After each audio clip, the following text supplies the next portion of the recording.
आज मसूर कटलेट बनवणार आहोत आपण. तर हॅलो, कशा आहात सगळे. तर त्यासाठी मी अगोदर इकडे मसूर होते ना की त्यांना शिजवून घेतले आणि त्याला चाळण्याने चाळून घेते. ती चाळणी चहाची नाही बरं का, ती 3 चाळण्या त्यापैकी एक मी अशी काही पण वापरण्यासाठी घेते.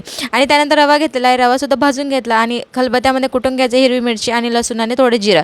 त्यानंतर बटाटेसुद्धा उकळलेला होता, तोसुद्धा साल काढून मी तिथं मॅश करून घेतला. कांदा टाकला, अख्खे मसूर टाकलं, हळद टाकली, मीठ टाकलं आणि त्यानंतर इकडे लाल तिखट टाकलं आणि हा चिकन मसालासुद्धा थोडा टाकला आणि नंतर त्याला सगळं एकत्र केलं आणि त्यानंतर आपण भाजलेला रवा आहे ना तो त्यात टाकून द्यायचा. भाजायचा का माहिती आहे का, रवा भाजल्यानंतर दातात असं लागणार नाही तो, आणि नाही भाजला तर असं लागतो दाताला, त्यामुळे थोडा भाजूनच घ्यायचा. ते सगळे जिन्नस आपण एकत्र केले आणि त्यात थोडा टोमॅटो सॉस सुद्धा टाका बरं का, मी सांगायला विसरले, सॉरी, दाखवायला सुद्धा विसरले. सगळे कटलेट रेडी करा आणि त्यानंतर दोघं बाजूने रवा लावून त्याला तव्यावर टाका तेलामध्ये. एकदम छान क्रिस्पी होतात. तुम्ही एकदा तरी ट्राय करून बघा, नक्की तुम्हाला ही रेसिपी आवडेल. एकदा ते ट्राय करा, मला कमेंटमध्ये सांगा कशी वाटली म्हणून. व्हिडिओ आवडला असेल तर लाईक सबस्क्राईब करायला विसरू नका. भेटू उद्याच्या व्लॉगमध्ये, तोपर्यंत बाय.